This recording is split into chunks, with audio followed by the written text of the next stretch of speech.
Taiwan index is down almost 0.5% on trade. You're seeing Hang Seng also, that's very, very muted in today's trading session. The DPDP rules provide for children to access online services only after getting parental consent. And then 49,227 is the next level on the upside. The market is pricing in maybe 6-7% of tariff increase. 30% higher start, 23,256. India's knocking on the door of around 2% now at a global level. When the technology matures, more innovations take place and the cost starts coming down. That is exactly what is happening in this space. Tata Power has evinced interest participating in the privatization. A lot of these PSU banks are in focus as well, but the value of the government shareholding definitely has come down. After the kind of very weak session we saw on Monday, it's been a good bounce back that the markets have seen. It's expected to be a modest quarter for HDFC Life. Steep sell-off, yesterday a bit of a recovery. Hoping today that recovery sustains, but it's not been the case so far. Sharpest strategies, top market trends, unmatched perspectives, the trading day's most comprehensive roundup. Stay ahead with NSE Closing Bell, broadcasting live from the CNBC-TV18 Motilal Oswal studios in Mumbai.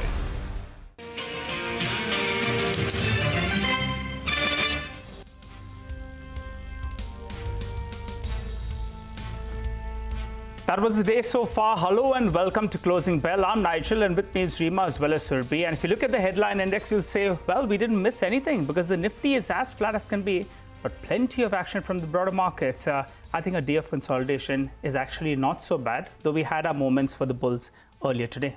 Bit disappointing, right? We almost went to 23,300. So there is no upside momentum, and that faded as the day progressed. Absolutely. And even in the large cap space, we've seen a fair amount of profit booking on banks and on stocks that have had a good run. I mean, a case in point would be Mahindra and Mahindra, perhaps. Financials as a pack have been quite weak, not just banks, actually. Let me extend that to, stocks like Shriram Finance, some of the, Bajaj names as well, Bajaj, Finserv Finance, SBI Life. So BFSI beyond banking is weak, not really lending too much of a support. Power has been a very strong theme, and we'll talk about that as we go forward, including, of course, the story on Tata Power, the exclusive that Vivek got us later. But otherwise, range-bound session, let's see, important one now. I just want to spot two aspects. One is the positive aspect, that is the rupee is stabilizing a little bit. So we pull up the intraday chart of the rupee, we'll see that it's pulled back a little bit. And the dollar index is well behaved after a while. So maybe Trump will not be as feared or as bad as feared. So that's one good sign. The rupee is stabilizing, the dollar index as well stabilizing. But the problem is stocks like Kalyan Jewellers. The stock has corrected 40% in a matter of 8 trading sessions. And that's a big worry. It's down close to around 10%. The management has come on our channel. They've tried to clarify. They did a con call yesterday and they tried to clarify.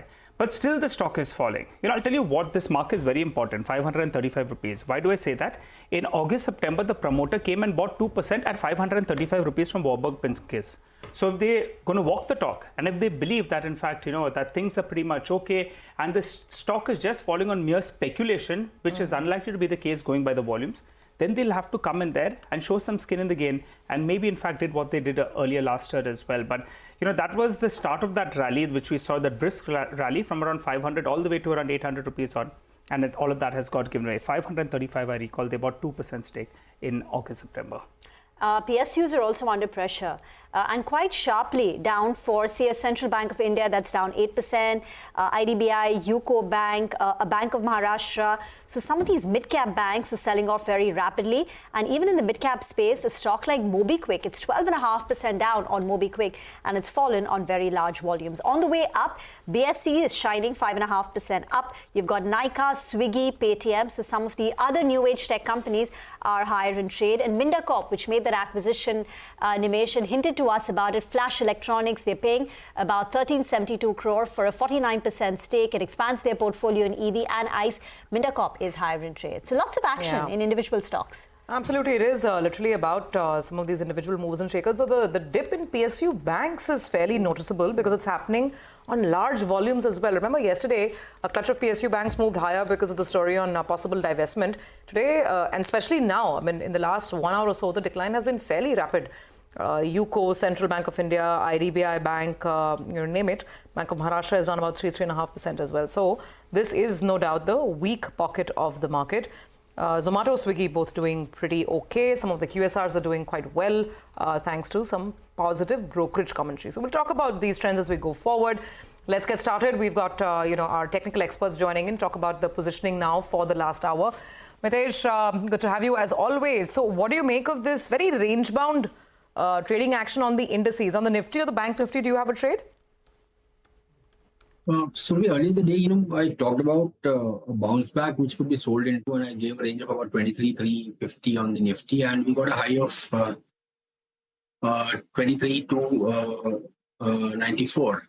So I think ending around 23,300 is a selling zone. Though I think we were waiting for the 30 points higher to go short. That didn't happen, but that's okay. But yeah, I think as long as you don't cross 23,350, I think the structure will be on the negative side, on the weaker side, and only after that, we'll trade and take a long position. Otherwise, our stance is to at least have some put spreads, if not direct short. And direct shorting should be done when the risk reward is slightly favorable. So on a pullback, I think that can be done. And similarly, on the Bank Nifty also, I think, it was important to get past 49,000 and stay above it. The Bank Nifty did manage to cross that level, but it's not staying above it. So for the time being, avoid or, wait for a bounce back to play out if somebody wants to take a short position. On the stock side, I think Granules is a sell. Keep a stop at 578, look for a 550 kind of a target to begin with. Maybe, eventually the stock can test lower levels as well. And on the buying side is Eicher Motors, which I would recommend buying with a stop below levels of 5,000 for targets of 50,200. By the way, updates coming through. Positive for TVS Motors. It's become the #1 player in the two-wheeler market share. I'm not sure this is the EV two-wheeler market share. It should be EV. Yeah, that battle between Bajaj, Ola and TVS has finally topped the charts. Yeah, so in electric two-wheeler, yeah. So in the month of December, it was Bajaj on top, followed by TVS, and then you had Ola Electric. And now, as of January, it's TVS Motors on top, followed perhaps by Bajaj Auto, and Ola Electric continues to maintain its third position. We'll try and get more numbers out for the other companies too. But let's get to Mangalam now. He's joining in with a Macquarie note on Devyani International. They've initiated coverage on this stock. Mangalam? Yes, so Macquarie actually has looked at all the trends coming in from the QSR space, and even looking at the Jubilant FoodWorks third quarter update, all the trends are pointing towards recovery in the QSR space after many quarters, 8 or 9 quarters of weakness that we're seeing, and that's what their channel checks are indicating as well. Macquarie has actually created a proprietary restaurant tracker index as well, and in that the top 2 names which have done well are KFC as well as McDonald's, and as a result of which the KFC franchisor, which is Devyani International, is among their top picks. They've initiated coverage there, and they also believe that maybe if there are some SOPs which come in for the middle class during this budget on Feb 1, we will see the industry, see improved same-store sales growth as people will have a little more money in their hands to go out and indulge in these quick service restaurants itself. In order of preference, on account of growth prospects and valuation of stock price move already, they like Devyani International first, thereafter Westlife, then you have Sapphire Foods, and Jubilant FoodWorks comes last, because Jubilant FoodWorks over the last 3-4 months has outperformed all the above peers, and Devyani International actually has been a bit of an underperformer there. Okay, all right. A big move on Devyani, 9.5% up. Mangalam, do stay on. We have a lot of other stocks to discuss with you as well, including Trent, and maybe we'll try and get in a word on Kalyan as well. But let's ask, Siddharth Khemka what he thinks about QSR. Siddharth, welcome to the show. Thanks for joining in. It's interesting, this note, obviously the market's definitely, sitting up and taking notice of it. And probably at an interesting time, we're talking about urban consumer slowdown. So obviously if there's some kind of down trading happening, maybe instead of going to the fancy fine dines, you go back to your QSRs on a lighter note. But anyway, what do you think of the, the listed entities here? Does Devyani fit the bill for you? If not, maybe the others like Westlife? Yeah, good afternoon. I think, yes, if you look at, there has been a lot of debate around the consumption theme this time around. And definitely we are seeing at the margin some contraction in terms of the spending, especially from the urban areas. And our channel checks also suggest that while the quick commerce, which was also seeing a strong uptick until now, at the margin, again, they are also witnessing some pressure with a lot of expansion that they are doing. If you see most of the top 3 quick commerce companies, they have raised funds to expand, and that is putting them on a lot of pressure to deliver on the numbers. Coming back to the QSR, I think yes, some of the players are definitely showing the uptick in terms of growth, and Devyani is something that we also like compared to a Jubilant, which has done well in the recent past, and a Westlife again, which has done well, and now with the valuations, we believe Devyani could catch up. The company is definitely focused on the long-term growth, particularly through the expansion in the smaller towns, diversifying its brand portfolio across QSR as well as the casual dining space. So we've seen that if you look at they've continued to expand, focus on the value-driven offerings at the KFC, Pizza Hut, which is expected to drive the transaction growth. And hence we are expecting a recovery in both in the operational performance as well as in terms of growth. So looks good as of now within the QSR space. Devyani looks good with the improvement in growth, valuations comfortable. We recommend a buy, and we currently have a target price of 215. Okay, all right. Siddharth, let's hear out from Mangalam as well, yet again about Trent. That stock is in focus. It's the top winner on the Nifty. Mangalam, you want to fill us in with the IC note that came out? Yeah, Trent had been on such a one-way tear that brokers were left wondering at what point do we initiate coverage. And thereafter, after a 25% downtick that we've seen on the stock from its highs hit in October of close to around 8,200 odd rupees, maybe this was the right time that brokerages looked at the business. No real difference when it comes to the business, because the thesis is pretty simple. Irala has initiated coverage with a buy. Their target price is 8,500. And what is their thesis? That Zudio will grow ahead of peers despite intensifying competition because of their successful private label strategy, robust transaction led by differentiated fashion, and also prudent focus on both quality at a reasonable price. Things that some of the Zudio customers are pretty, sanguine about. They expect Zudio to grow at 31% CAGR, and they expect Westside to deliver steady growth. So steadiness in Westside with additional growth coming in from Zudio is what the thesis on Trent was. After a 25% correction, maybe Elara believes that this is a good time to enter, because they do expect the company to do about 27% revenue CAGR over the next 4 years with 38% net profit CAGR. But just keep an eye out on the valuations. They are ascribing 57 times EV to EBITDA based on September 27, expected EBITDA to their core business, and 4 times EV to sales on Star Bazaar. The only risk factors that they have are slower than expected store additions, price war among value players, and perhaps some sort of failure to gauge fashion dynamics. So these are the risks on the board. Stock down 25% from the highs, maybe a good entry point as per Elara. Okay, all right, Mangalam, thanks a lot for that. Well, Sid, I want to ask you about two names. I recall you all were very positive on two names. One was Trent, and you all got it bang on, from very, very early on. The stock went dancing away. It's come down a little bit, but I think you'll maintain your positive stance. So what's the view out there? And also Kalyan Jewellers. That's another one that you all were quite positive on, I think. We've discussed that in the past as well. The stock has come down to 535. It's 10% down, got smacked in the last 7 trading sessions. What's the view? What should investors do? Because it's clearly creating a lot of panic. Yeah, Nigel. I think yes. So thanks a lot for the compliment. I think yes, we continue to like Trent. The stock has corrected because of the growth rate kind of coming down from that 40-50% plus to now. What even we are expecting is that going forward next 2 to 3 years, Trent should be able to deliver a 30% plus earnings growth, and that is a good enough earnings growth because we believe that is an industry-leading growth, best-in-class operational efficiencies, store additions, and I think the brand talks for itself. So pretty steady. I think the correction is only offering an opportunity for people who had left out or could not jump in to get into a quality name like Trent. We maintain a very positive view on Trent with a target price of almost 8,300, a significant upside from current levels. So we believe that the outperformance from Trent should continue, and that should help the stock price.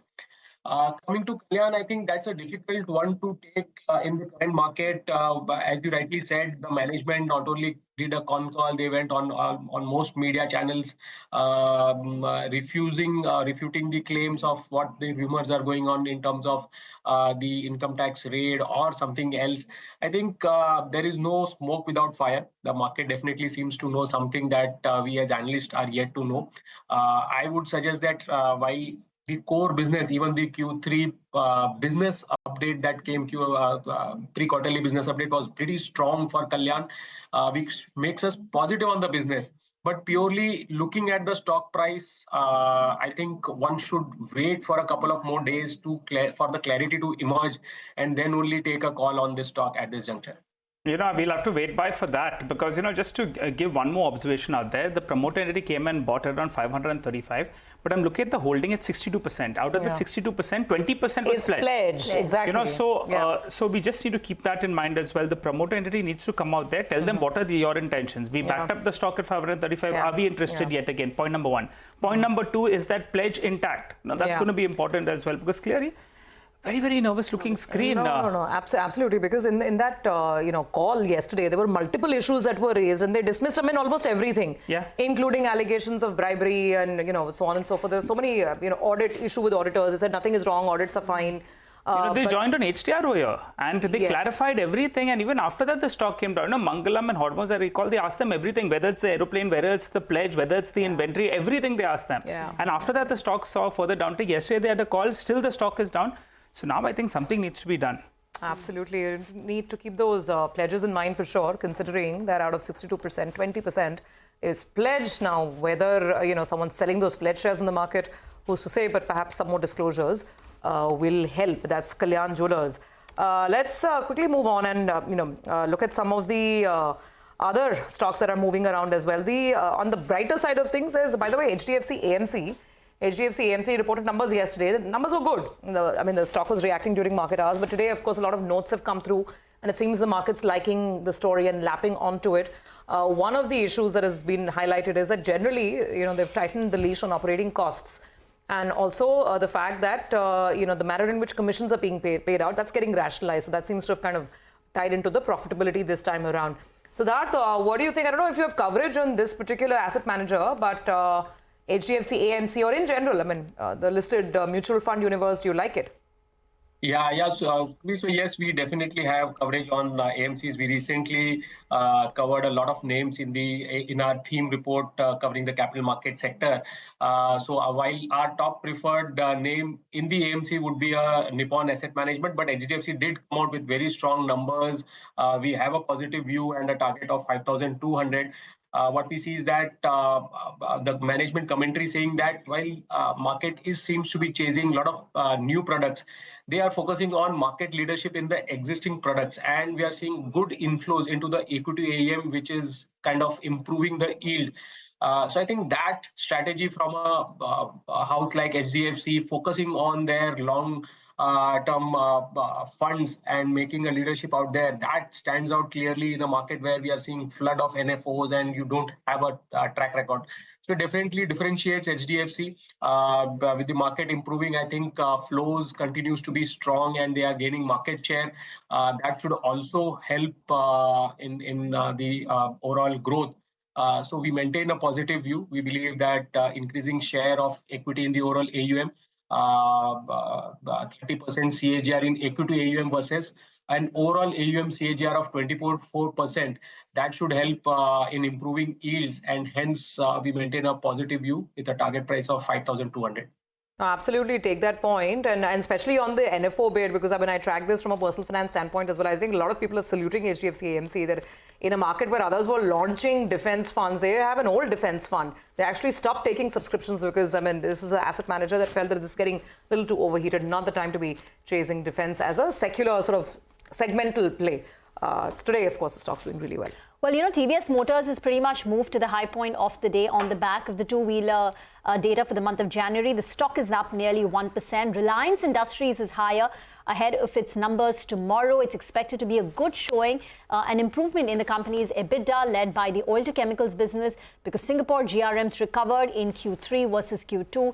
For the telecom business, expected to be a steady quarter, a growth quarter after the July tariff hike. So Reliance Industries is seeing buying. And MobiKwik, a stock that we spotted earlier, well, the 30-day lock-in has come to an end today, and about 4.6 million shares are tradable from today. And the stock, remember, has had a fantastic run-up from its issue price of 279. So perhaps that's weighing on MobiKwik. Yeah, that explains this big decline, 12% down on MobiKwik today. By the way, Bank of Maharashtra numbers on your screen. The NPA picture seems to be stable.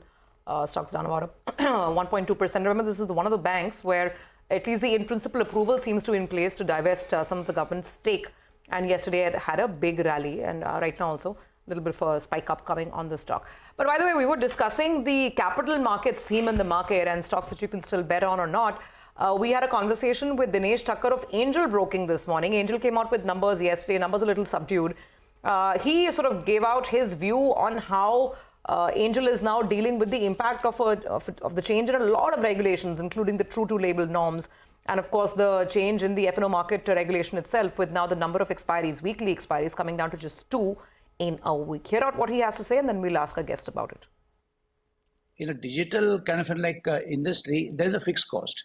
And if you get additional customer on the same fixed cost, and if you are able to improve our margin based on increment in customer base, there is no need for a price increase.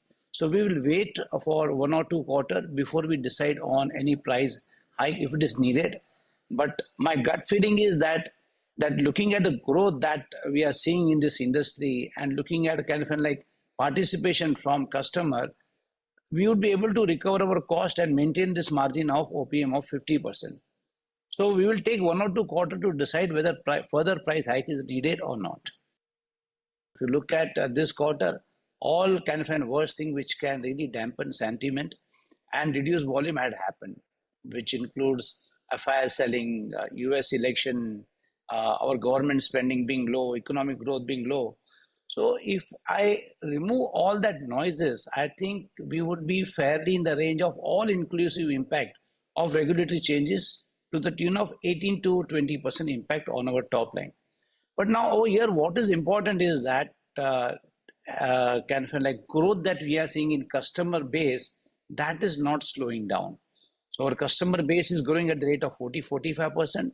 So this impact, what we are seeing, it is just a one-time temporary impact. Okay, so that's Mr. Dinesh Thakkar saying that Angel One is going to get through this. In fact, even without a price hike, they'll take their margins back to 50%. Siddharth, what do you think? I mean, the market's definitely believing that view. Look at the way the stock's done today, almost 6% higher. Yeah, Survi, I think yes. So if you look at some of the levers that they have in terms of pricing, they would use the timing of the usage is now, as the promoters have highlighted, remains uncertain. But we believe that things would fall in place. Margins, as they highlighted again, should improve. What we also see is that the investments in new business segments, that is keeping the cost structure elevated, and there is still some time to see the fruits of some of the new businesses, be it wealth management, AMC business, to start contributing meaningfully to the overall numbers. But nonetheless, given the current uncertainty, we see that Angel is managing the situation well and is demonstrating the ability to protect its profitability. So that is something which the market is liking. But as I said, again, there are near-term challenges, be it on the cash segment, be it on the F&O regulation impact. So that could keep the upside in check. Nonetheless, we remain positive on the long-term story. We have a positive view and a buy rating. We have revised our target a bit lower to about 3,200. Thank you very much for that, Siddharth. We need to slip into a very short break. But as we do that, here is some good news for all our viewers. India's business news leader is now just a click away, introducing the CNBC-TV18 all-new app. Get instant access to breaking news, in-depth articles, financial world updates on your fingertips. Download the app now from the Apple Store or the Google Play Store, or just scan the QR code on your screen.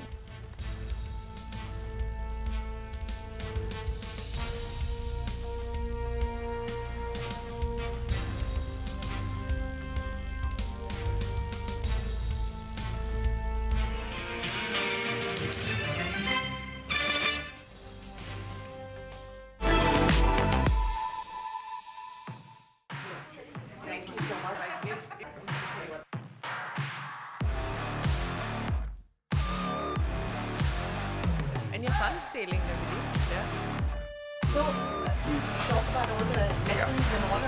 we on the cusp of a breakout moment for the experience economy in India? It's like the analogy from Formula One. So the car that's in front of you is cutting through and creating the slipstream and using more power and energy. Yeah. And the guy who's behind you is using 25% less. And he can press the DRS and get ahead of you. Yes. We live in 4 Indias. We live in the London of India, which is about 5 million people. And then there's about 50 to 60 million Indians, which I call the United Kingdom of India. Then there's 400 million Indians, which I call the Brazil of India. And then you've got about 300 to 350 million Indians, which I call the Africa of India. Let's address the issue that you've been dealing with in the last few months on account of what's happened with Coldplay. You've got investigative agencies, you've got the EOW, you've got the GST authorities. I've got a clean conscience. My karma is good. I sleep well.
Welcome back. You're with us on Closing Bell, and the market, at least at the index level, is managing to hold its ground. The Nifty's managed to swing back into positive territory, about 40 points higher right now. So let's move on and welcome in our next guest.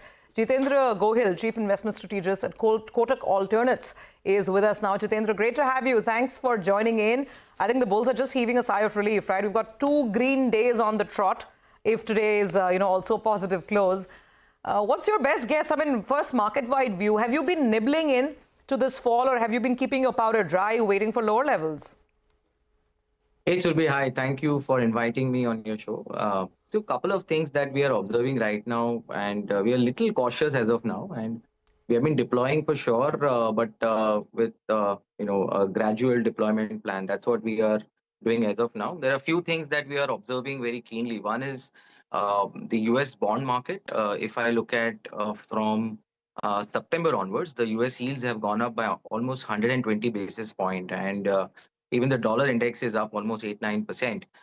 In these kind of scenarios, generally the emerging market tends to underperform. But what we feel right now is that there's too much hope is built into US markets. So most of the investors have concentrated all the bets in the US market. There are some reasons to believe that this market is going to do well. However, there's too much of optimism, as we believe, that is now baked in the US market. And the moment we start to see some kind of slowdown in US. And remember, it's not everything so all right in US, right? So the debt to GDP is running at almost closer to 130%. They're talking about cutting government spending, which might lead to domestic market slowdown. And US cannot be seen in isolation because it generates a lot of revenues, a lot of profits outside US also. So if other markets are going to see economic concerns, then even the US market will have to slow down. The moment that we see that these kind of factors starts to show signs, I think we will see US market will take a breather and money will come to emerging market. But till then, I think the Indian market, given some minor slowdown that we saw in the previous quarter, and obviously the earnings cuts that we saw in the previous quarter, has led to some sentiment deterioration. And hence we are a little cautious. We think that the worst part of the macro slowdown is over in India, most probably, and from here onward we might see some acceleration.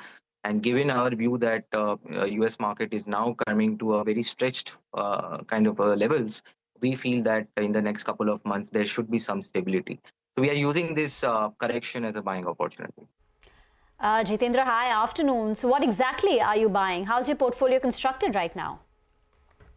So Rima, so we are taking a balanced approach. Earlier, it was a very, it was very clear that look, government spending is improving, investment to GDP ratio is improving, and government was very clear that they want to do all the supply side reforms to control inflation, and that's the kind of view for the past 10 years since 2014 that there's a huge focus was on infrastructure. But slowly, gradually, if you see, a couple of years, we have been talking that, look, spending 11 lakh crores by the central government is not easy. And to expect that every budget, this capex spending will go up another 10-20%, I think that's very tough ask. So we feel that government spending in infrastructure will go higher, but the pace of growth in infrastructure will slow down. And that leads to some more headroom to improve the consumption part and where the economy really needs that. So we think from a portfolio perspective, now we are balancing the portfolio. Earlier, it was highly tilted towards most of the domestic cyclicals in all these sectors. Now, slowly, we are moving towards the consumption part. I'm not saying consumption pain is over. But we feel that sooner or later we will see some consumption recovery, and there are some green shoots visible, right? So if I look at the rural side, the monsoon has been pretty okay. This time the Kharif output is expected to be somewhere around 4% and also the Rabi season is expected to be good. Inflation in food has started to ease, and I feel that look, this is a good time to look at some of the stocks which have battered down really bad in the previous cycle. So I think consumption recovery is going to take place. So there we are a little bit more constructive. Slowly we are building exposure there. Structurally, we believe that pharma is a sector because looking at the inflation in US, the healthcare cost in US has been concerned. And I feel that some more business opportunities might come to India. Some of the CDMO players, contract manufacturers have started to perform really well. And we are concentrating our bets on the pharma sector as well. And lastly, from the financial side, we are a little bit cautious here. The growth is slowing down, margins are under pressure. So we feel that there are certain pockets in the financial sector, such as CV financiers, we have been accumulating. We also believe some PSU banks which have corrected. So there also some buying opportunity might emerge. Okay, all right, Jitendra, let's focus on the consumption part first. What will you be looking to buy? Staples? Hey, Nigel.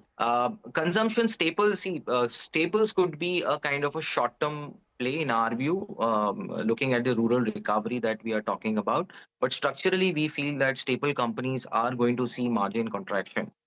Last 7-8 years, if I look at the kind of EBITDA margin expansion these FMCG companies have seen, now is the time when the demand is not picking up and government is reluctant to go for a massive consumption stimulus. It's very obvious that these companies will have to reduce their margins and improve their volumes. So in the near term, probably a nice 10-15% bounce expected. But from a structural perspective, we are a little cautious. In terms of other consumption or driven sectors, we are really positive on travel tourism kind of a sector. I think airline companies, because 10% rise in oil companies have corrected. I think these sectors are looking pretty okay. Somewhere, if we go one step forward, real estate, there also we feel that the interest rate cut outlook has now changed, and central banks have become a little bit hawkish, looking at the strength in the U.S. economy. But we feel that India might want to go for slightly easier monetary policy in 2025, and given these kind of correction that has happened in the real estate, including the mall operators. So we are also very positive that consumption is going to rebound, and real estate segment will remain pretty resilient in the current year. And the stocks have also corrected. So these are the pockets in consumption that we are bullish on. Okay, got that point, Jitendra. So now let's talk about the other end of the spectrum, right? You were talking manufacturing and you mentioned CDMO. So let's get back to that. Just expand on that, given that we are in the budget, and if you are expecting some sort of a further push to manufacturing, capex, how would you play it? And also, some of the stocks now have cooled off in this correction. Some of the valuations have come down. So what would you pick? So, Surabhi, it's very clear that last 9 months or so, I would say that the government spending has slowed down materially, right? And recently there was some announcement that the government is, handing over more cash to the state governments, and government is clearly struggling to spend. It's not easy to spend so much amount, and we think that government spending might accelerate. And I think power sector is a structural story in India. So if I get stocks which are down 30-40% and outlook is positive, we are a little bit positive on the power infra space, where we feel that there's still good headroom for the next few years to look at having a little higher outperformance. The second story that we feel is the railways, but I think there we are really concerned about the kind of valuations. So while we feel that government spending might be okay and good, but I think the stocks are extremely overvalued. Defense is a story that we are bullish on. Yes, defense we are bullish on, but barring couple of stocks that we are very confident, we think that most of the stories are already pricing in 3, 4, 5 years of outlook. So we are cautious about the valuation. Government spending in infrastructure, defense will remain elevated. However, the acceleration we are not expecting, and hence I think most of these stocks which have 4x, 5x, we are avoiding it. We are only going for some of the very key stocks that we are confident about their valuation and margins. Quick word on IT, because on one hand they're sitting on large gains over the last 2 years, but this is a sector which, at least for the large caps, is only growing at mid to high single digits. But then on the other hand, it's also seen as a bit of a macro trade. With the rupee depreciation and acting as a bit of a defensive. So where do you stand on IT?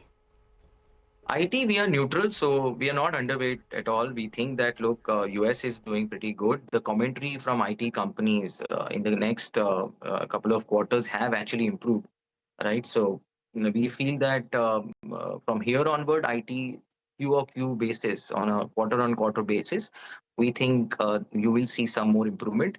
Hiring outlook has also picked up, so we are actually more positive on hiring companies or manpower companies compared to IT in the first place. And large cap ITs, yes, we believe that it will be a 10-12% story, but looking at the global tailwinds that US is going to see because of tax cuts, because of higher growth, we feel that sector one should stay invested. Coming to mid-cap IT, I think it's a different ballgame altogether, and there we feel that there are plenty of opportunities. I think the stocks have corrected, outlook is strong. So I feel that IT overall neutral, but we will go for some mid-cap IT names over large-cap IT names, at least in the IT space, which will also give you some hedging from depreciation in rupee and stronger US economy than expected. Okay, all right, Jitendra, appreciate you joining in and giving us all of those cues on market as well as sectors and themes that you like. We look forward to chatting up with you rather soon. Thank you. Thanks a lot. Well, before we slip into that short break, guys, just want to pull up a few stocks. Paytm saw a bounce from the lows, and but that selling pressure continues on the stock. It's back down. It's at around 550 rupees odd. It bounced back nicely. Kalyan Jewellers first. Let's focus on that one. That moved up, and then in fact it did see a bit of a sell-off in the last few minutes yet again. So keep an eye out on that one. Paytm is the one. Just take a look at that beautiful looking screen. It saw a sharp correction, 1,000 rupees to 800 rupees. 800 rupees, and the volumes are very, very large, particularly in the last 90 minutes. So just keep an eye out on that stock. And the one at the bottom of your screen that our ticker team has been flagging off is ICICI Lombard as well. What a sharp spike on that name, and that's one of the top volume traded stocks. So keep an eye out on that stock as well. ICICI Lombard, yeah, big uptake out there. Oh, yeah. In the last 10-15 minutes, a spike on good volumes. Get into a break. On the other side, we'll get you a few BTST calls from our expert. We'll also get in a check on the dealing rooms.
Welcome back. Well, I think you'll have to say that it's an encouraging last half hour or so. When we started off the show, we were more or less flattish. You've seen a bit of an uptake. You have the Nifty Bank as well that's been seeing dips all through the day.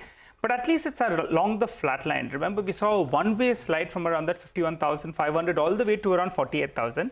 So, at least some kind of stability. I think the bulls will take that. Mitesh Thakur is back with us. Mitesh, I'm trying to look at the positives, but from a trading perspective, what do you suggest on the Nifty? 23,200 is where we are at. Do you think the next move is towards the upside, or do you think we'll go back to test the recent lows? So, Nigel, I think, maybe the declining force is, kind of waning because I've seen the 30-minute and the 1-hour indicator start to, normalize and go sideways, but there's no sign of an uptrend. So I think it could be a choppy range for the next couple of days. And the idea is that try to sell around 23,300, 350 zone because that's where the pivots come in, supply pivots coming, and the structure is weak. And if we start breaking below the earlier lows, which is yesterday's lows, then I think we'll have a continuation on the downside. Now, it could be 1-2 days before that kind of movement kicks in. So that's the way we'll approach the markets. Okay, what about individual stocks? So we'll suggest, some trading calls for tomorrow. One of them is an STBT on HPCL with a stop at 366 for targets of 355, 352. And a BTST on ICICI GI with a stop at about 1884 for targets of around 1925. Okay, thank you very much for that. Let's get to Aditya Birla Fashion that's approved a near 5,000 crore rupee fundraise via a QIP and a preferential issue. Vinny's here with the details. Vinny. Yes, so two-part fundraising that has come in. The first one is preferential issue. The second one is QIP.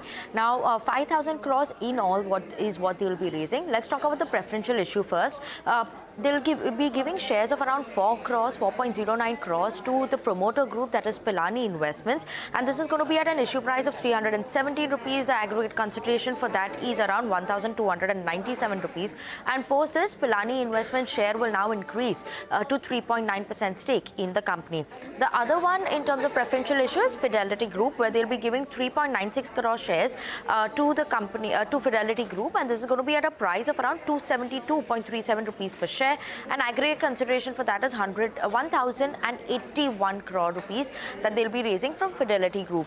Now, when you look at it, the pricing for both Pilani as well as Fidelity Group is different. So Pilani Investments, they are getting it at a premium of 317 rupees. That is a 16.5% premium versus the price which Fidelity Group is going to be buying the shares at. So this is indicating, that promoters have confidence in the company, and this is signaling a strong conviction that is coming in from the promoters in terms of a value creation potential that they see for ABFRL.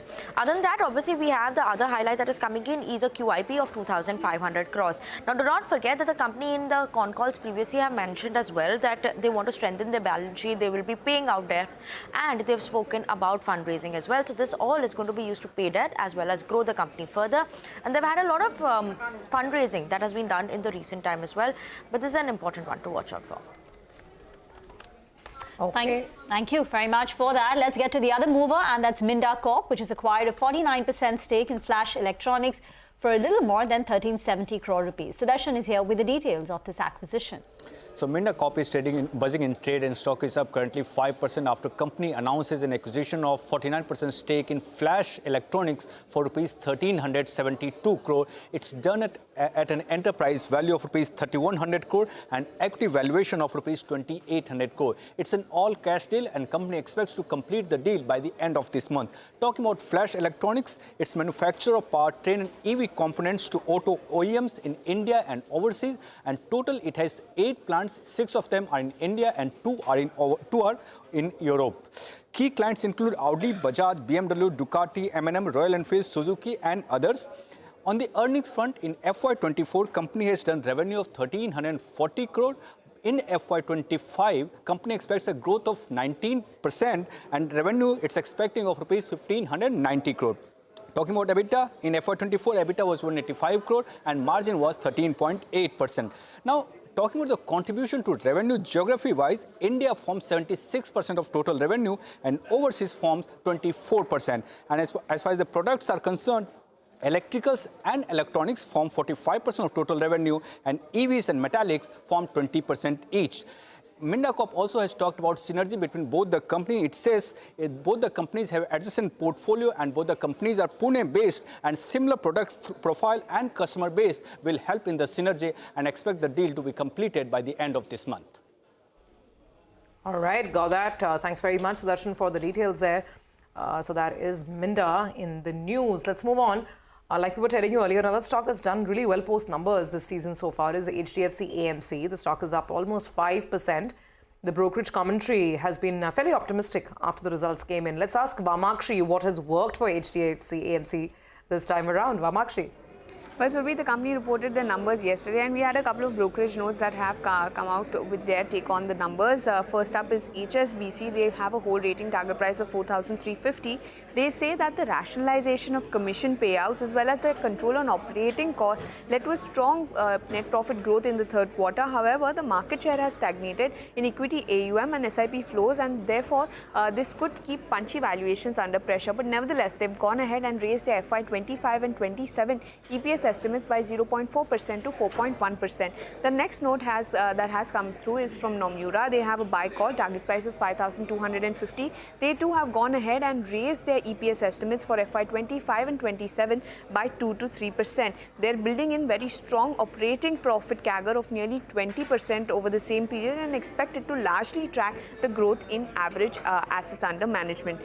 Next note that has come through is from Nuvama. They have a buy rating on this counter, but they've gone ahead and raised the target price from 5,150 to 5,200 rupees per share. They say that the company is steady sailing despite choppy markets. The yields have improved sequentially and the operating metrics for the company were quite stable across all segments. They're building in improved yields and therefore they've gone ahead and increased the net operating profit estimates by 3.4% for FY25, 4.1% for FY26 and 3.5% for FY27. So all of these brokerages are giving HDFC AMC a big thumbs up.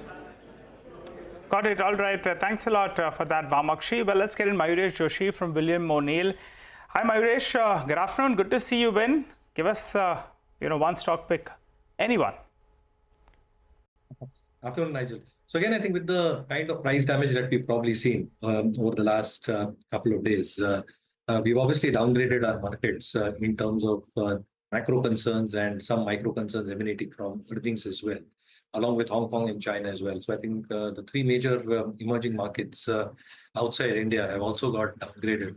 And therefore, we are in the process of creating a watch list. If we do get a rally attempt over the next couple of days, the market holds up to the intermittent bottom that had got created, and after that we get a follow-through day, I think there might be a base case scenario building in that the bottom probably might be in place for the market, at least as this cycle is concerned.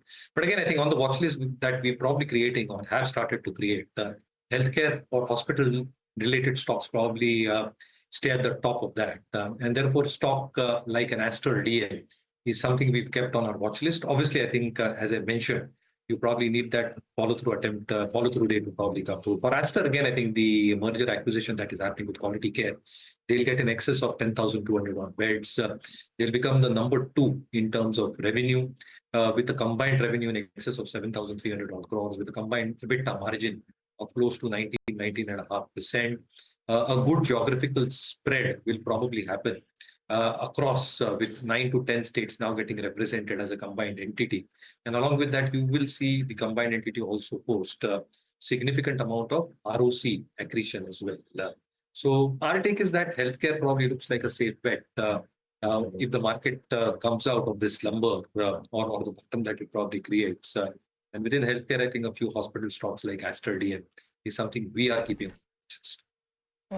Okay, all right. So those are some names that you are liking, some picks. Let me actually, throw some stocks at you as well. Very high afternoon, Surbhi here. Today there was a note in the market on Dixon. I think Lara wrote, and they think 20,000 is possible on the stock. It's been noticed. Dixon is doing okay. Some of the other EMS players like Keynes are also up and about. I think Keynes, let's get the stocks up on the screen as well if we can. Dixon's seen some green. Keynes is up about 3-4% as well. Yeah, Dixon another 4% higher.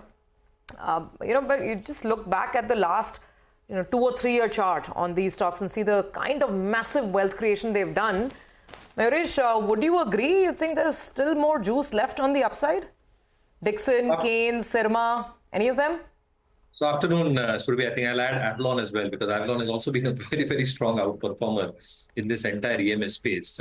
And obviously, as we see it in markets with India, I think the EPS ratings, RS rating, institution holding, most of the parameters we track at CanSlim, I think are matching for most of these players. So obviously, from an industry construct perspective, the industry is expected to go fourfold from 20 odd billion in the Indian context, almost 70 to 80 billion over the next 5 to 6 years. And there are a lot of opportunities mushrooming and coming up.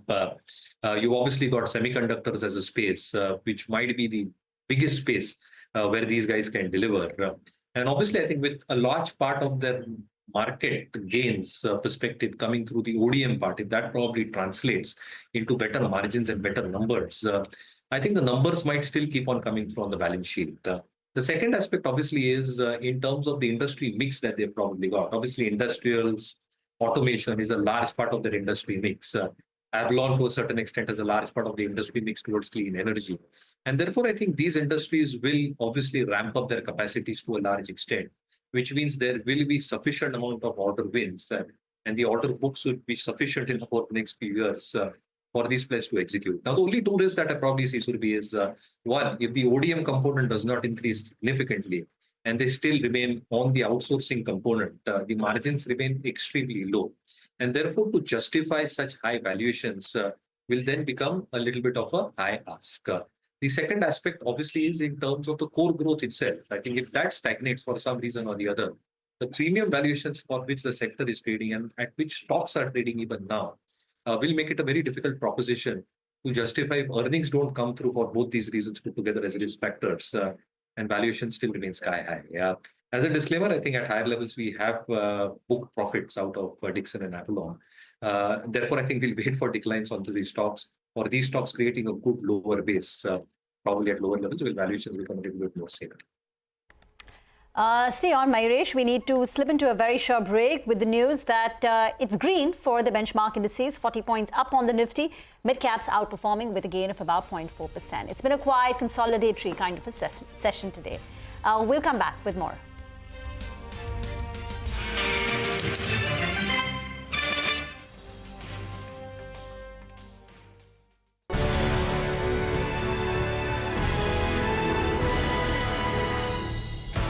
It's been over 2 decades of tracking the global power shifts at the World Economic Forum.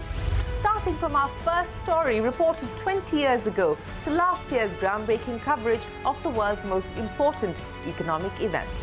From discovering era-defining ideas to connecting you with the world's visionary thinkers and doers. From decoding blueprints for growth to driving collaboration to make a better future. We've been bringing you a wealth of information through 20 seasons. Tune in to Davos Diaries at Davos 2025, live and exclusive on India's most trusted business news platform, CNBC-TV18.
Mayuresh, very quickly, if you could tell us a view on a few of these stocks that are moving around, L&T Finance, First Source.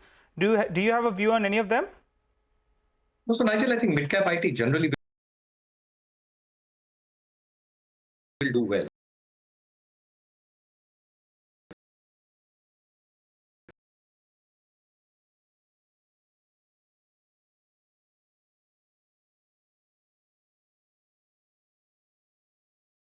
expectations from the management in terms of order wins itself. So the order wins are decent enough. There is no pricing pressure probably seen from the US or the large expectations which have been laid out. Order wins should be reasonably enough, strong enough going into FY25 as well, with decent margins. And therefore, I think a lot more will come through with better orders and better margins, which will probably mean that earnings might just sustain. For the premium valuations that these stocks are deriving, obviously valuations are a tad bit higher. In fact, sky higher for a few companies, which are exhibited by late stage basis, which we avoid. But we are being very, very selective. I think mid-cap IT and Nigel will selective. Reliance Industries, I think everyone's waiting for Reliance to wake up, right? And for that value unlocking to happen and the separate listing of the numbers and, of course, the immediate foreseeable future on Reliance. So I think there will be a period of consolidation because I think the RS ratings have obviously gone down as we see it. But again, I think if you look at the core businesses, the retail business is expected to show a steady state performance. Obviously, the new store additions of Reliance Retail, that will take some time to ramp up. And because the fixed cost absorption will be relatively higher for new stores, I think the overall numbers might be a tad bit lower. But if you probably have the vintage store comparison done, I think it should be a reasonable performance as far as the retail operations are concerned.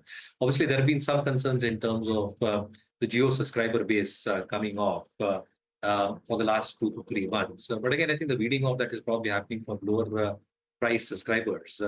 The general trend for this quarter and the next few quarters is that the revenue market share and the subscriber market shares for the telecom operations should be stable, should get maintained. And obviously, one is awaiting the demerger news as well. On the upstream part, again, I think what probably goes through in terms of GRMs relatively better to what Singapore GRMs will be because of the feedstock options that they probably got. And the new projects that they're probably going with, I think a calibrated approach to that in terms of what timelines we're probably looking at, because they're taking a very, very calibrated approach in terms of leverage on balance sheets, which also should play positively. But again, I think we'll wait out for numbers, but I think the stocks RS ratings, as I said, badly beat down. I think it's going through a period of consolidation. Let's see how the numbers play out. All right, Mayuresh, just running into the close. So sorry, I'm rushing you over there. 50 points up on the Nifty. So the bulls have managed to prevail. A second day running. There's some green on the screen. The bank Nifty is very, very flat, but even there, the gain is about 50 odd points. So let's talk about the big winners. Trent, NTPC, Power Grid, there's Kotak Mahindra Bank, Maruti has done well, there's L&T, there's Eicher Motors, there is Reliance. So you can see the participation is across different lines, different hues. Tech has pulled back as well today. HCL Technologies, Infosys, TCS, most of these stocks are up and about. And Infosys, ahead of numbers, is up about 0.6%. So largely speaking, that's the gainer side of the screen. On the losing side, some profit taking on Mahindra and Mahindra, 3% lower over there. Axis Bank is approaching its numbers rather nervously, 2.5% down. Bajaj Finance and FinServ, along with Shriram Finance and SBI Life. So the non-bank space has been fairly weak today on the Nifty at least. Even HDFC Life is down about 1%. And some profit taking in Tata Consumers and Tata Motors. So flat, but with a positive bias on the Nifty. But the much bigger story and the excitement is really beyond the Nifty in the mid-caps. Well, that's right. The mid-caps, plenty of stocks moved around in trade today. You had Welspun Corp. They've done that MOU with Aramco, and the street liked it very, very much. One would have thought that they'd already indicated about setting up a capacity in the Middle East, but the street liked it, so that stock was flying away in trade today. Zomato as well did very, very well. That stock was up and about in trade.